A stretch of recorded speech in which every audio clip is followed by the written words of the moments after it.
நாம் இந்த காலத்தில் நீங்கள் கவனத்தோடு கடந்து போக வேண்டிய ஒரு காலகட்டம். இந்த உலகத்தில் இருக்கின்ற துன்பங்கள் உடனே தீர்ந்து போகிறதல்ல. உலகத்தில் இருக்கின்ற துன்பங்கள் ஒன்று தீரும்போது இன்னொன்று வரும். இது எப்போதுமே நமக்கு கடைசி வர, ஃபைனல் வர தொடர்ந்து கொண்டே இருக்கும். அல்லேலூயா. ஒன்று தீரும், இன்னொன்று வரும். அதை எப்போதுமே நம்ம கர்த்தருடைய பிள்ளைகள், ஆவிக்குரிய பிள்ளைகள் முன்கருதி கடந்து செல்ல வேண்டும். முன்ன எது வரும் எது வராதுன்னு சொல்லி நமக்கு ஒன்றும் சொல்ல முடியாது. தாய்லாந்து நாட்டையெல்லாம், பக்கத்தில் உள்ள நாட்டை எல்லாமே இப்போ கொடூரமாக நம்ம கண் முன்னே அந்த எர்த்து குயிக்க நம்ம பார்க்குறோம். மக்கள் படுற பாடு, மக்கள் படுற துன்பங்கள், மக்கள் படுற வேதனைகள் எல்லாம் நம்ம பார்க்கிறோம். இது எல்லாமே நமக்கு தெரியும் வரும் என்று சொல்லி. அல்லேலூயா. ஆனால் அவங்களுக்கு தெரியாது. ஏன்னு சொன்னால் அவங்க சம்பூர்ணமாக நினைக்கிறாங்க, நம்முடைய மதம் தான் சரி, நம்முடைய கொள்கை தான் சரி, புத்த மதம் தான் சரி, இல்லாவிட்டால் முஸ்லீம்ஸ் மதம் தான் சரி. இப்படி அவர்கள் கிறிஸ்துவை அறியாமல் இருக்கிறதுனால சடுதியில் நாசம் வருகிறது. சடுதியில் நாசம் வருகிறது. நாம் கிறிஸ்துவை நன்றாக அறிகிறதுனால இப்படி இப்படி பிரச்சனை எனக்கு வரும் என்று நாம் கருதி ஜீவிக்கிறோம். ஒரு மெடிசன் எடுத்தது போல, ஒரு முன்கூட்டி ஒரு மெடிசன் எடுக்கிறது போல நாம் கருதி ஜீவிக்கிறோம். இதிலே சில கிறிஸ்தவர்கள் கருதுகிறது கிடையாது. கருதுகிறது, கவனிக்கிறது, கர்த்தரோடுள்ள ரகசியங்கள், இப்படி ஒன்றும் இல்லாமையும் சில கிறிஸ்தவர்கள் வாழ்கிறாங்க. கிறிஸ்தவர்கள் வாழ்கிறத பார்க்க முடியும். நான் சொல்ல, இது ரொம்ப ஆபத்து, அவர்களுக்கு ரொம்ப ஆபத்து. இயேசுவை குறித்து மணிக்கணக்கில் செபித்து வசனத்தை படித்து நற்கிரியைகளை செய்து கடந்து போகும்போது தான் இயேசு ஒரு மனுஷனை தொடுகிறதும், ஒரு மனுஷனோடு பேசுகிறதும், ஒரு மனுஷனோடு இடைபடுகிறதும். இது ஒரு மனுஷனுக்குள்ள மனுஷிக்குள்ள சரியா இல்லைன்னு சொன்னாலே நாம் கிறிஸ்துவிலிருந்து விட்டு பிரிகிறோம், பிரிந்து விடுகிறோம். அதுதான் உண்மை. அதுக்கு நான் ரொம்ப பேச வேண்டியிருக்கும், ரொம்ப செய்திகள் எடுக்க வேண்டியிருக்கும், ரொம்ப மிரக்கலை பற்றி பேச வேண்டியது இருக்கும். அதனால் என்ன நடந்ததுன்னு சொல்லி, அப்போ அதெல்லாம் நம்ம இருக்கட்டும். அது தனியாக சில வேளை யூடியூப்பில் போட வேண்டும் என்று விரும்புகிறோம், தனியாக பிடிச்சு. ஆனால் ஆண்டவருக்குள்ள உங்கள் ஆளாக அந்த ஆண்டவரை பற்றி அகல ஆழ உயர அன்பை நாம் சரியாக புரியாமல் இருக்கக்கூடாது. உபாச கூட வாரீங்க நீங்கள், சண்டே கொஞ்சம் பேர் வருவாங்க, உபாசத்தில் கொஞ்சம் பேர் வரீங்க. நீங்கள் நிச்சயமாய் பரலோக ராஜ்யம் போக வேண்டும் என்று தான் நீங்கள் வாரீங்க. அப்போ அதுக்குள்ள கிரியைகளை நீங்கள் தொடங்க வேண்டும். நற்கிரிகளை தொடங்கும் போதே கர்த்தர் உங்களை பேச தொடங்குவா. ஆமே, ஹல்லேலூயா, ஆமே. அவருடைய முகத்தின் ஒளியை உங்களுக்கு கொடுக்கத்தான் வந்தா, அவருடைய மகிமையை கொடுக்கத்தான் வந்தா. அந்த மகிமையில் ஃபஸ்ட்டு நற்கிரியை தான். ஹல்லேலூயா. அப்போ அதை நீங்கள் செலுத்த கொடுக்கும்போது கர்த்தர் நிச்சயம் அவருடைய ரகசியங்களை அறிவிப்பார், உங்களை கண்டிப்பார். ஒரு ஆபத்துக்கும் கொடுக்காதபடி கர்த்தர் காத்துக்கொள்ளும். ஆமே. கர்த்தர் பெரிய காரியங்களை செய்வாராக. நீதிமொழிகளின் புஸ்தகம் 11ஆம் அதிகாரம் 2வது வசனத்தை படிக்கலாம். நீதிமொழிகள் 11:2. என்னங்க? அகந்தை வந்தால் இலச்சையும் வரும். தாழ்ந்த சிந்தனை உள்ளவர்களுக்கு ஞானம் உண்டு. அல்லேலூயா.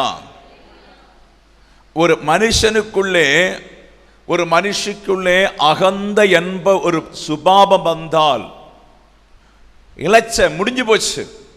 பிணை எப்பவும் சஞ்சலமும், எப்பவும் தவிப்பும், எப்போதும் உபத்திரவமாக்கும். குடும்பத்திலானாலும் சரி, வெளியிலானாலும் சரி, வேலையிலானும் சரி, பணத்திலானும் சரி, சபையிலானும் சரி, இந்த அகந்த என்பதே சில அநேகருடைய வாழ்க்கையை லட்சியாய் மாற்றிக்கொண்டிருக்கிறது. சிலருக்கு என்ன தெரியுமா, அவங்களுக்கு ஏற்ற சுவிசேஷம் வேணும், இனிமையா இருக்கணும், நல்ல பாடல், நல்ல துதி, நேரம் போக்கி விடணும். அல்லேலூயா. பீஸ்ஃபுல்லா இருக்கணும். வந்தோம், சமாதானமா போனோம், செய்தியை கேட்டோம்னு சொல்லி இருக்கணும். வேதத்தை நாங்கள் பார்க்கும்போது வேதம் சொல்லுவது, நீ அவளை நடத்த வேண்டிய வழியில நடத்தாவிட்டால் உனக்கு தான் ஆபத்து. ஆமே.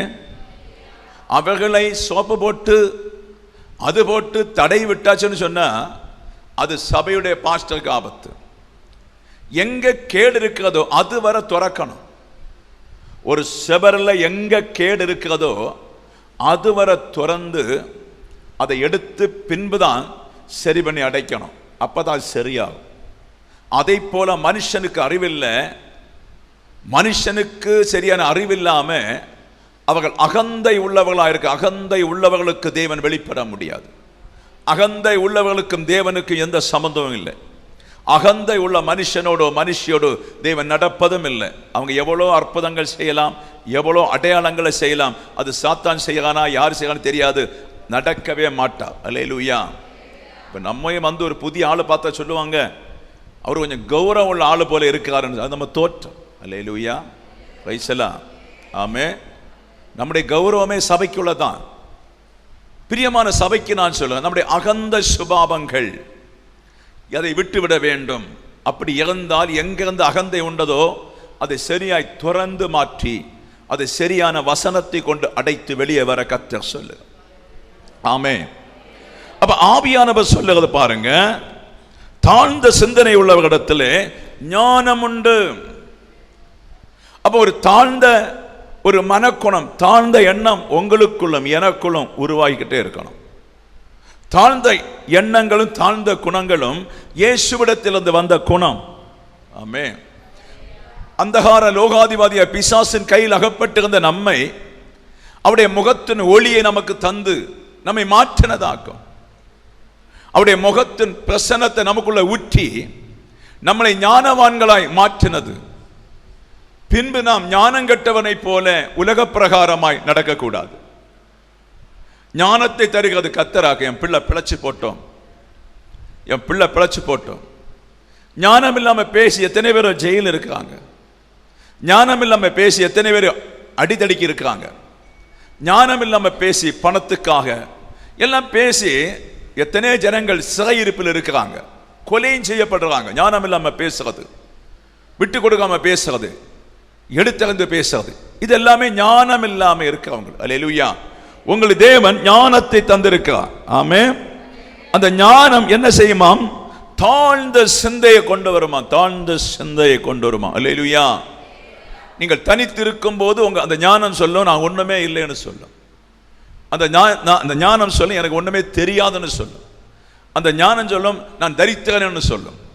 அந்த ஞானம் சொல்லும் எனக்கு ஒண்ணுமே தெரியாது, தரித்திரன், என்னை யாரோ ஒருவர் நடத்துறதுனால பிழைக்கிறேன்னு சொல்லி அவரை மகத்துவப்படுத்தும் ஞானம்.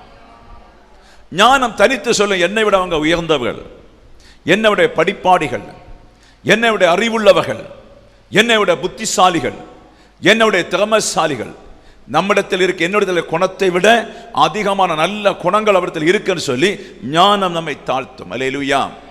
அப்படி தாழ்த்தினாதான் இயேசுவை கண்டுகொள்ள முடியும். அப்படி உங்க சிந்தனையிலே அந்த ஞானம் எவ்வளவு உங்களை தாழ்மையா நடத்துகிறதோ அந்த தாழ்மை உள்ள பக்கம்தான் இயேசு இடைப்பட வருகிறார். அல்லேலூயா.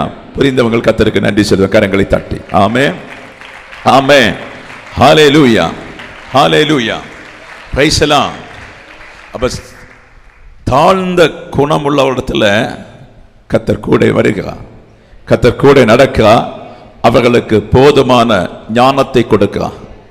அவங்க அது விரும்புகிறாங்க, அவங்க விரும்புகிறாங்க. சண்டைக்கு போகக்கூடாது, வழக்குக்கு போடக்கூடாது, என்னில் ஒரு பிரச்சனை வரக்கூடாது, என்னில் ஒரு இடர்கள் வரக்கூடாது என்று அவர்கள் எவ்வளவாய் விரும்பி தன்னை தாழ்த்துகிறார்களோ அவ்வளவு கர்த்தர் கிருபைகளை கர்த்தர் வைக்க உங்க வாழ்க்கையிலும் கர்த்தர் என்று முதல் அப்படி தொடங்கட்டும். அது அதிசயங்கள், அடையாளங்கள், அற்புதத்தை கொண்டு வரும். அல்லேலூயா. ஆமே, பிரைஸ் எல்லாம். இப்போ நாங்கள் ஒரு புதிய ஒரு இடத்துல வந்திருக்கோம். அந்த இடத்துல உள்ள எல்லா மக்களும் நல்லவங்களா கெட்டவங்களா நமக்கு தெரியாது. ஆனாலும் தேவனை அறியாத சில மனுஷர்கள் அங்க இருக்காங்க, நல்லவங்க இருக்காங்க, ஞானமா நடந்துகிறாங்க. ஆனா தேவனை அறிந்த பிள்ளைகளுக்கு அகந்தை இருக்காது. தேவனை அறிந்த பிள்ளைகளுக்கு தாழ்மை ஒன்றும் கிடையாது. தேவனை அறிந்திருக்காங்க, எப்படி அறிந்தாங்கன்னு தெரியாது. ஒரு மனிதனை பார்க்கும்போது 2 நேரம் நாய்களுக்கு உணவு வைக்கிறான், தாழ்மை உள்ள சிந்தனை. அல்லேலூயா. அது வாயில்லா பிராணி தான். யாரு வைக்கிறாங்க 2 நேரம் உணவு வைக்க. ஆண்டவரை குறித்து பேசினேன், ஐயா இயேசுவை ஏற்றுக்கொள்ள வேண்டும். பாஸ்டர் அது எனக்கு ஒத்து வராது. அல்லேலூயா. எனக்கு அது ஒத்து வராது. என்ன பண்ண முடியும்? நமக்கு நேரம் கிடைக்கும் போது சொல்லுவோம். அதுபோல பக்கத்தில் ஒரு வீடு இருக்கிறது, 10 ஆண்டுகளா பிள்ளை இல்லை. நாங்கள் பக்கத்தில் வீடு வச்சிருக்கோம். வரும்போதே அந்த பிள்ளையுடைய கஷ்டங்களை வேதனை அறிஞ்சு மனைவி என்கிட்ட சொல்லுவாங்க, அந்த பிள்ளைக்காக ஜெபிங்கன்னு சொல்லி. ஒரு நாள் ஜெபிக்கும் போது அந்த பிள்ளை கொடுத்துருவேன்னு சொன்னோம். அதுக்கு அதிகமாக அசோக் ஜெபித்தான்னு நினைக்கிறேன். அசோகன் ஜெபித்து அவங்கள்ட்ட சொல்லியாச்சு, உங்களுக்கு பிள்ளை கிடைக்கும்னு சொல்லி. நம்ம அதில் வந்ததுனால அவங்களுக்கு கொஞ்சம் ஆத்மீகத்தை சொல்லி கொடுத்து ஆத்மீகத்தை புரிய வச்சு அந்த ஆத்மீகத்துக்குள்ள அந்த பிள்ளை வந்ததுனால கர்த்தர் ஒரு பிள்ளையை கொடுத்துருக்கான். அல்லேலூயா. தாழ்மையான சிந்தனையா இருந்தா போதும், தாழ்மை குணம் இருந்தா போதும். நீங்களே ஜெபிக்கும் போது கர்த்தர் இடைபடுவா, நீங்க ஜெபிக்கும் போதே கர்த்தர் பேசுவா. அதில் உங்களுக்கு புரிந்து கொள்ள முடியும், கர்த்தர் என்னை இடைப்பட்டு கொண்டிருக்கா, என்னோட உறவாடி கொண்டிருக்கா. இந்த காரியம் ஆவியிலே கர்த்தர் பேசியிருக்க நடக்க போகுது, இந்த காரியம் ஆவியில பேசல, சரியா நடக்குமா நடக்கல தெரியல, கொஞ்சம் கவனிச்சுதான் இது சொல்லணும். அல்லேலூயா. பிரைஸ்லாம். பரிசுத்த ஆவியான பேச. அப்ப தாழ்மை உள்ள சிந்தனை. ஆபிரகாம் ஒரு தாழ்மை உள்ள சிந்தனை உள்ள மனுஷன். ஆபிரகாம். அல்லேலூயா. அவருடைய குணங்கள், அவருடைய காரியங்களை எல்லாம் நம்ம தியானிக்க நமக்கு தெரியும். நல்ல தாழ்மை உள்ள ஒரு மனுஷன் தான். அல்லேலூயா. அவருடைய கோபம் பயங்கர கோபம். லோத்துவும் குடும்பமும் சொதோம் கோமரத்தில் இருக்க மக்களை சேர்த்து பிடிச்சிட்டு போன உடனே அவர் பயங்கரமான கோபம் எழும்பி இருக்க, தன் சகோதர பிள்ளை பிடிக்கப்பட்டிருக்கான்னு சொல்லி அவரோடு பணி செய்கிற சிலரை கொண்டு யுத்தம் செய்து ராஜ்யங்கள் ஜெயிக்க முடியாததை ஒரு மனுஷனும் சில வேலைக்காலம் சென்று ஜெயித்து கொண்டு வந்தார்கள். அது கர்த்தர் கூட இருக்காதனால. இப்படிதான் கர்த்தர் உங்களை கொண்டு ஒன்றும் செய்ய முடியாது, உங்களை கொண்டு ஒரு காரியத்திலும் விடுதலை பெற முடியாது. நீங்கள் அப்படி ஒரு அடிமைப்பட்ட அனுபவத்தில் இருந்தால், நீங்கள் ஆபிரகாமை போல தாழ்ந்த சிந்தனை இருந்தால், நிச்சயமா கர்த்தர் சொல்லுங்க, நீங்கள் செய்ய முடியாத காரியத்தை கர்த்தர் கூட இருந்து செய்து உன்னை உயர்த்த வல்லவர். புரிந்தவர்களை கரங்களை தட்டி கர்த்தர் நன்றி செலுத்துவோம். ஹல்லேலூயா, ஹல்லேலூயா, பிரைஸ் காட், ஹல்லேலூயா, ஹல்லேலூயா, ஆமென். நீங்கள் தாழ்ந்த சிந்தனையோடு இருந்தால், உங்களை கொண்டு ஒன்றும் செய்ய முடியாமல் இருந்தாலும், நீங்கள் கிறிஸ்துவோடு நடக்கிற பிள்ளைகள், கிறிஸ்துவின் வழியிலே கடந்து போன பிள்ளைகள், உங்களுக்கு ஒரு 45-50 வயசான தெரியும், என் பிரச்சனைகளை எல்லாம் ஞானத்தோடு கர்த்தர் செய்து முடித்தார் என்று சொல்லி கர்த்தரை துதிக்கிற ஒரு இடமாய் மாற்றுவோம். கர்த்தர் ஆவியான பேசிக் கொண்டிருக்க போற, ஆவியான பேச போற. எல்லாரும் கரங்களை தட்டி கர்த்தருக்கு நன்றி செலுத்தி நாம் புதிய கிருபையோடு, இன்னும் புதிய கிருபையோடு கடந்து போவோம். கர்த்தர் உங்களை ஆசீர்வதிக்க வல்லவராயிருக்கு. ஹல்லேலூயா, ஹல்லேலூயா. ஞானம் இல்லாம ஒன்றும் செய்யக்கூடாது. இன்றைக்கு சில வேளையில் ஞானம் இல்லாம ஏதாவது ஒரு டெக்னிக்கல் புத்தி சபையில யூஸ் பண்ணா நிச்சயம் பரவும், நிச்சயம் பரவும். நாம் ஒரு சேனல்ல ஜோய் குட் நியூஸ் சேனலுக்கு போயிருந்தோம், ஒன்று பார்க்க போயிருந்தோம், பேசுவதற்காக போயிருந்தோம். பேசும்போது அங்கே ஒரு மனுஷன் வந்தார். அப்போ பாருங்க, அந்த கீ அப்படின்னா கார்கள், உங்களுக்கு இந்த 2 வீலர் பைக்கில் எல்லாம் கொண்டு வாங்க, நான் ஜெபம் பண்ணுவேன், சாவியோட வாங்கன்னு சொல்லி ஒரு அட்வர்டைஸ்மெண்ட் போட்டிருக்காங்க ஒரு சபையில். அப்படியாங்க அந்த ஜனங்கள் எல்லாம் புத்தி உள்ளவங்களுக்கு போகல, புத்தி இல்லாத விசுவாசிகள் எல்லாம் என்ன செய்யறாங்க, அதுக்கு ஜெபம் பண்ண போறாங்க. இது எங்கிருந்து பழக்கம்னு தெரியல, எங்கிருந்து வந்ததுன்னு தெரியல. நீங்கள் ஞானத்தோடு தெய்வ பக்தி இருந்தால் உங்க காரை காப்பது கர்த்தர், உங்க 2 வீலரை பார்ப்பது கர்த்தர், உங்க வீட்டை பார்ப்பது கர்த்தர், உங்க தோட்டத்தை பார்ப்பது கர்த்தர், உங்க தொழிலை பார்ப்பது கர்த்தர். நீங்க தான் ஞானமா இருக்கணும். கர்த்தர் பொருள் மேல் ஆசீர்வதிக்கிறது அல்ல. அல்லேலூயா. இதெல்லாமே டூப்ளிகேட் என்று அறியும் போது சபைக்கு ஆபத்தாக்கும். இதெல்லாம் தவறாய் நடத்துறாங்கன்னு சொன்ன சபைக்கு ஆபத்தாக்கும். சபைக்கு தேவை ஞானமாக்கும், உங்களுக்கெல்லாம் ஞானமாக்கும் தேவை. அந்த ஞானம், தாழ்மை உள்ள ஞானம், சிந்தனை இயேசுவோடு உங்க ஆத்துமா இணைக்க போகுது. அப்ப ஆபிரகாம் கல்தோய பட்டணத்தில் இருக்கும் போதே தேவனாகிய ஆண்டவர் அவரை அழைப்பதற்கு காரணம் வேறு ஒன்றுமில்ல, தாழ்ந்த சிந்தனை உள்ள மனுஷன் இருக்கிறதுனால தன் பிதாவாகிய தேராகு பாத்தீங்கன்னு சொன்னா சிலைகளை உண்டு பண்ணி, சிற்பிகளை உண்டு பண்ணி விலைக்கு விற்கிற மனுஷன். கல்தே பட்டணத்தில் தான் சிலை வழிபாடு தொடங்கினது. அப்ப இந்த மனுஷனுக்கு தேவ ஞானம் இருக்கிறதுனாலும் தாழ்ந்த சிந்தனை இருக்கிறதுனாலும் இந்த சிலையை தெய்வம் அல்ல என்று அவர் கருதி சர்வ சிருஷ்டி உண்டாக்கின ஒரு தெய்வம் உண்டு என்று சொல்லி அவரை தேடின ஞானம். கரத்தை தட்டி கர்த்தருக்கு நன்றி செலுத்துவோம். ஆமென், ஹல்லேலூயா.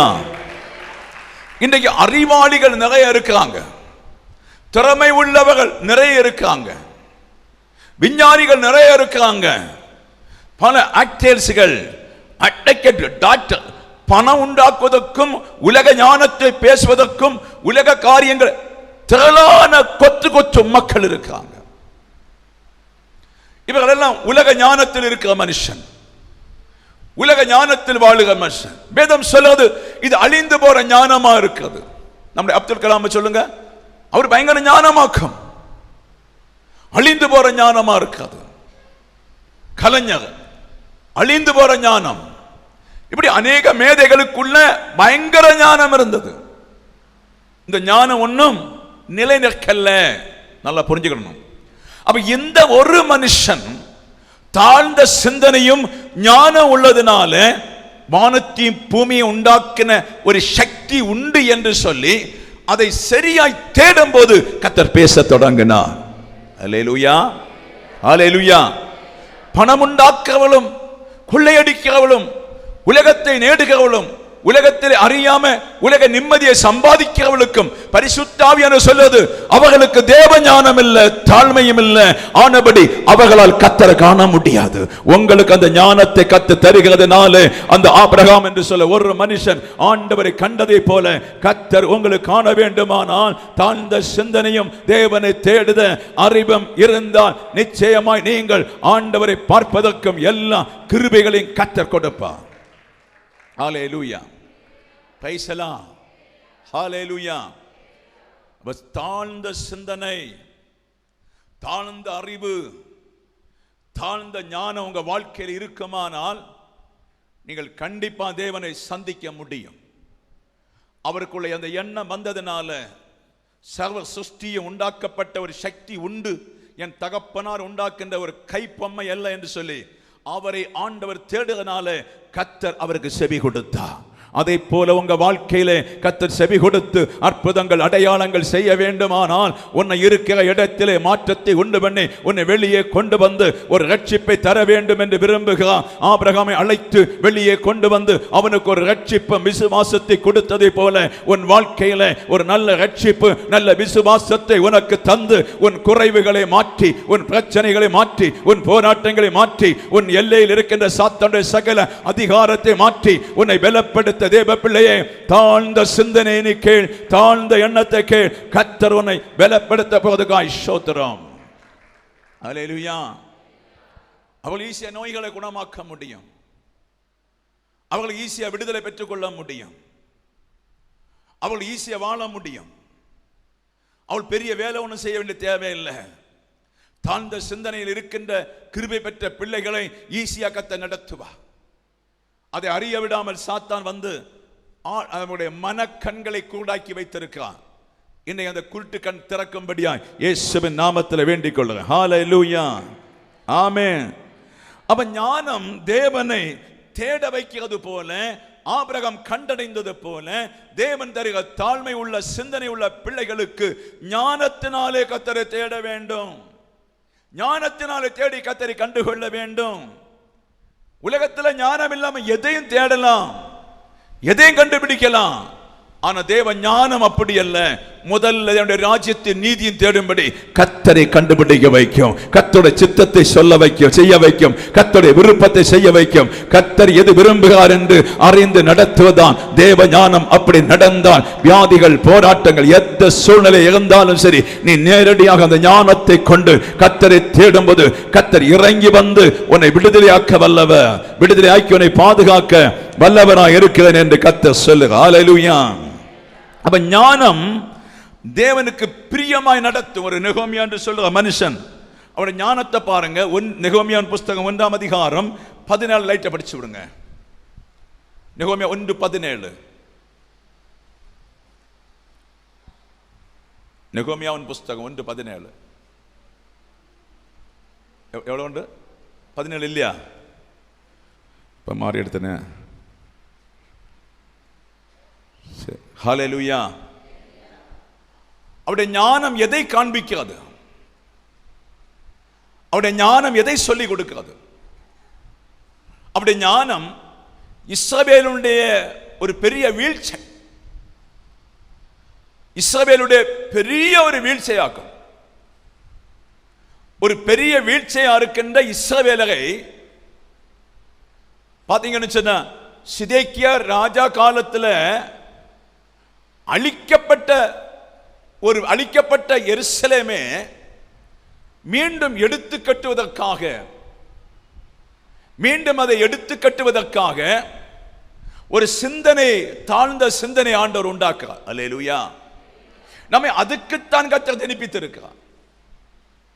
நம்ம ஆராதிக்கிற நாம், செபிக்கிற நாம், சபை கூடுகிற நாம், நமக்குள்ளே ஒரு தாழ்ந்த சிந்தனை இருக்குமானால் இந்த மனுஷனை போல இடிந்து கிடக்கிற இருதயங்களை, இடிந்து கிடக்கிற வீடுகள், அலங்கோலமாயிருக்கிற வாழ்க்கை, தப்ப முடியாத எண்ணங்கள் இருக்கிற இடத்தை இந்த மனுஷனை போல கட்டவும் அலங்கரிப்பவும் மீண்டும் ஒரு வாழ்க்கை கொடுப்பதற்கு, இன்றைக்கு ஒரு பொக்கிஷத்தை சொல்லிக் கொடுப்பதற்கு யாருமே இல்லை. அல்லேலூயா. சபையில் ஆள் இருக்கிறது, கூட்டம் கூட்டமாக கிறிஸ்தவர்கள் போறாங்க, கூட்டம் கூட்டமாக கிறிஸ்தவர்கள் பாடிக்கொண்டு வாராங்க, பயங்கர கூட்டமாக்கும். பாஸ்டர்மார் சொல்றது அற்புதம் கண்டு கொண்டு போனாங்கன்னாக்கும்.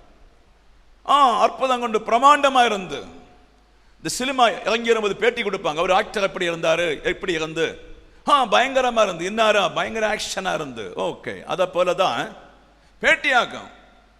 ஆக்ஷன் ஹீரோ போல. பிரியமான சபையை, எது ஞானம்? ஆள்கூட்டமா ஞானம்? சபை விருத்தி அடைவதல்ல, ஞானம் தான் தேவை. சபைக்கு ஞானம் வேணும். வெறும் சுவிசேஷத்தை கேட்டு போறதல்ல.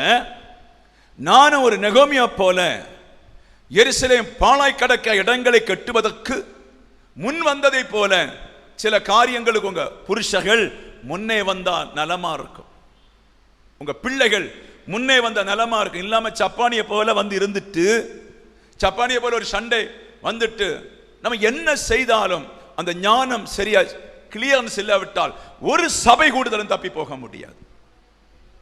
நீங்கள் நானும். அல்லேலூயா. எத்தனை புரியுதுங்க?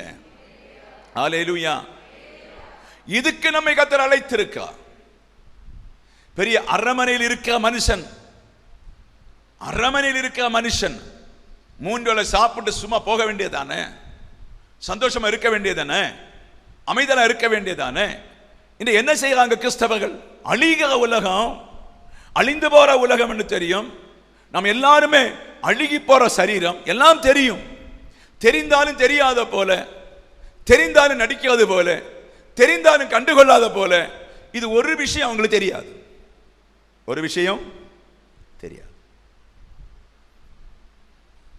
நீங்கள் நெகோமியா போல ஒரு திட்டத்தை உண்டு பண்ணி நீங்கள் தேவனுக்கு என்று சொல்லி எழும்பினால், விழுந்து கிடக்கிற சிலரை தாங்கி கட்டி எழுப்பினால், நீங்கள் விழும்போது கர்த்தர் தாங்குவா, நீங்கள் வேதனைப்படுவது கர்த்தர் தாங்குவா, உங்க வீட்டில் குறைவுகளை கர்த்தர் தாங்குவா, உங்க பிரச்சனை கர்த்தர் ஒரு முடிவு உண்டாக்குவா என்று பரிசுத்த ஆவியானவர் சொல்லுகிறார். நீ ஜெபித்தா கர்த்தர் உன் வீட்டை விட்டு போக மாட்டா. நீ ஜெபித்தா கர்த்தர் 10 அடி தாண்ட மாட்டா. நீ ஜெபித்தால் நெகோமியோட கண்ணீருக்கு பதில் கொடுத்தது போல கர்த்தர் உனக்கு பதில் கொடுக்க பரிசுத்த ஆவியானவர் சொல்ல, தாழ்மை உள்ள சிந்தனை ஞானத்தை தர கர்த்தர் விரும்புகிறார். அல்லேலூயா. அல்லேலூயா. பெரிய பாஸ்டர் ஒன்றும் பெரிய காரியம் ஒன்றும் கிடையாது, ஒரு ஆளு கூட்டம் குடிச்சுன்னு பெரிய காரியம் ஒன்றும் கிடையாது. அது ஐயப்பன் கோவில் ஆளு கூட்டம், வேளாங்கண்ணியில் ஆளு கூட இல்லையா? ஜனங்கள் பெண் ஒட்டகத்தை போல தாறுமாற ஓடுக மக்களாக்கும். மக்களுக்கு சரியான சத்தியத்தை கேட்டு இருந்து உணர்ந்து புரிந்து கொண்டு செயல்பட மக்களுக்கு மனசு இல்லை. அவள் இருந்து செயல்பட மனசு இல்லாமல் இருக்கிறதுனால யாருக்கோ பணம் கொடுத்து மீட்கலாம்னு நினைக்கிறாங்க, எங்கே அப்படி நீக்கலாம் நினைக்கிறாங்க. நான் உங்களுக்கு சொல்லுறேன், உங்களுக்கு புத்தி உண்டு சொல்லுறேன். ஆபிரகாம் என்று சொல்லுற மனுஷன் தாழ்மை உள்ள சிந்தனையினால அவனை அழிவிலிருந்து கர்த்தர் வெளியே கொண்டு வந்தார். இஸ்ரவேல் ஜனங்கள் முழுவதும் அழிந்து கொண்டிருக்கிறதை பார்க்க கூடாது, அவர்களுக்கு ஒரு எல்லை உண்டாக்க வேண்டும் என்று சொல்லி ஒரு மனுஷன் தீர்மானித்ததினால கர்த்தர் அவர் தீர்மானித்த காரியங்களை செய்து முடித்தார். அல்லேலூயா, பிரைஸ் தி லார்ட். மூன்றாவதாக ஞானம் குடும்பத்தை இன்பமாய் நடத்தும் என்று சொல்லி வேதத்தில் பார்க்க முடியும். ஞானம், தாழ்மை உள்ளவரிடத்தில் ஞானம் உண்டு. அந்த ஞானம் ஒரு குடும்பத்தை சரியாய் நடத்தும் என்பதை நன்றாய் புரிந்து கொள்ள வேண்டும் என்று கர்த்தர் சொல்லுகிறார். அல்லேலூயா, அல்லேலூயா. பார்த்தீங்கன்னு சொன்ன எரேமியாவின் புத்தகம் 35ஆம் அதிகாரம் நினைக்கிறேன், 6வது வசனத்தை படிக்கலாம். அதற்கு அவர்கள், நாங்கள் திராட்சரசம் குடிக்கிறதில்லை, ஏனென்றால் ஏரோத்தின் குமாரனாகிய எங்களுடைய தகப்பன் யோனதான் நீங்கள் பரதேசிகளாய் தங்க அந்த தேசத்தில் நீடித்திருக்கும்படிக்கு போதும். அல்லேலூயா. ஒரு பெரிய யுத்தம் வருகிறது. தேசத்தை அழிப்பதற்கு பாபிலோன் ராஜா ஆட்களை அனுப்பி கொண்டிருக்கிறான். தேசம் பிடிக்கப்படுகிறது. எரேமியாவின் காலத்தில் 2 முறை பிடிச்சிட்டு போனாங்கன்னு நினைக்கிறேன். இந்த 2வது முறை பிடிக்க வரும்போதும் இஸ்ரவேல்ல எத்தனை மக்கள் நல்லவங்க உண்டு, இஸ்ரவேல்ல எத்தனை மக்கள் காக்கப்பட வேண்டும் என்று சொல்லி ஆண்டவராய் கர்த்தர் ஒரு எரேமியாவோட பேசுகிறான். பேசும்போது இந்த குடும்பத்துக்கிட்ட போக சொல்லுகிறான், அழைக்க சொல்லுகிறான். அழைச்சு கொண்டு வா, ஆலயத்தில் அழைச்சு கொண்டு வா, அங்கே ஒரு ரூம் இருக்கிறது, அங்க கொண்டு வா. கொண்டு வந்து சாராயம் ஊத்தி கொடுக்க சொல்லுகிறார். மதுபானத்தை ஊத்தி கொடுத்து இந்த குடும்பத்துக்கிட்ட குடின்னு சொல்லி ஒரு பார்ட்டி போல உண்டு பண்ணுறாங்க. அவங்க சொல்றாங்க, எங்க பிதாக்கள் இந்த மதுபானத்தை தொடக்கூடாதுன்னு சொல்லி இருக்காங்க. எங்கள் பிதாக்கள் இந்த தேசத்தின் அக்கிரமத்தை பார்த்தால் இந்த தேசம் நிலை நிற்காதுன்னு சொல்லி இருக்கிறாங்க. எங்கள் பிதாக்கள் இந்த தேசத்தில் நீ ஒன்று சம்பத்து கூட்டக்கூடாது, அழியும் என்று சொல்லி இருக்கிறாங்க. அல்லேலூயா. அதான் தேவ பிள்ளையோட உறவு, அதான் தேவ பிள்ளையோட மனக்கண்.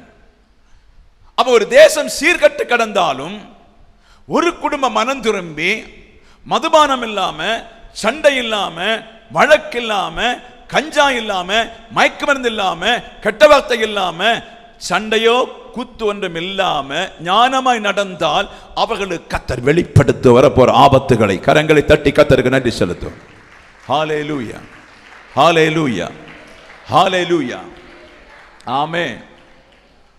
இவர்கள் தன் தகப்பன் சொன்ன வழியில நடந்ததுனால, இவர்கள் தகப்பன் சொன்ன அதே பாணியில நடந்ததுனால கர்த்தர் சொல்லுங்க, அந்த குடும்பத்தை காத்துக்கொள்வேன் என்று கர்த்தர் சொல்லுங்க. எத்தனை புரியுதுங்க? ஆமென். உபத்திரங்கள் வரும், பிரச்சனைகள் வரும், அழிவு மாறி மாறி வரும். பல பல உபத்திரங்கள் நிச்சயமாய் பூமியில் நடக்க போகிறது. ஹல்லேலூயா. மீண்டும் கொள்ளை நோய்கள் கண்டிப்பா வரப்போகிறது, உபத்திரம் வரப்போகிறது. ஹல்லேலூயா. அழிவு இந்த பூமியில இருக்கிறது. சீக்கிரமாய் ஒரு பெரிய ஜலத்தினால் மீண்டும் ஒரு அழிவு உண்டு. ஆமென். இப்படிப்பட்ட அழிவின் மத்தியில நம்ம வாழ்ந்து கொண்டிருக்கிறோம். இந்த அழிவின் மத்தியில வாழ்ந்து கொண்டிருக்கிற நாம், ஒரு நிமிஷம் ஆபத்து இப்ப வரும், நாளைக்கு வரலாம், மறுநாள் வரலாம் என்று ஆபத்திலிருந்து தப்புவதற்கு இந்த குடும்பத்தை போல நீங்கள் பர்ஃபெக்டாய் கிறிஸ்துவுக்குள்ள வாழ்ந்து நல்ல சிந்தனையோடு காரியங்களை செய்தா உன் குடும்பம் தப்பும், உன் குடும்பம் விடுதலை அடையும், உன் குடும்பம் ஆபத்திலிருந்து தப்பித்துக் கொள்ள கர்த்தர் கிருபை செய்வேன் என்று பரிசுத்த ஆவியானவர் சொல்லுங்க. அல்லேலூயா.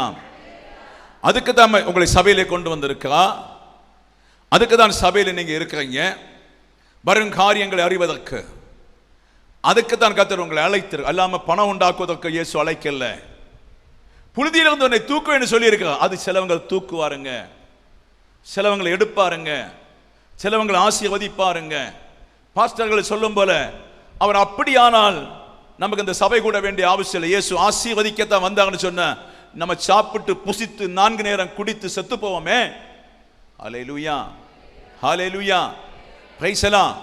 ஏன் அப்படி உள்ள செய்திகளை கர்த்தர் கொடுத்தாருன்னு தெரியல, ஏன் அப்படி உள்ள சுவிசேஷத்தை கொண்டு மக்களை ஏமாத்துகிறாருன்னு தெரியல. இது ஆண்டவர் செய்கிறாரா இல்ல ஒளியின் தூதன் செய்கிறான்னு தெரியல. நான் உங்கள்கிட்ட சொல்லுகிறேன், வருங்காரியங்களை அறிய வேண்டுமானால் கர்த்தருக்கேற்ற சிந்தை, தாழ்மை உள்ள ஒரு சிந்தை உங்களுடைய வாழ்க்கையில் இருந்தால் வரும் காரியம் அறிந்து நீங்கள் கடந்து போகலாம். அதுல எந்த தடையும் இல்லை, எந்த உபத்திரம் வராது. தைரியமாய் சொல்லலாம், நான் கிறிஸ்துவுக்குள்ளே பலப்பட்டு வாழுகிறதுனால எந்த அழிவு இருந்தாலும் கர்த்தர் அதிலிருந்து தப்பித்து விட என் ஆவியானவர் உண்மை உள்ளவராய் இருக்கிறேன் என்று பரிசுத்த ஆவியானவர் சொல்லுகிறார். ஹல்லேலூயா.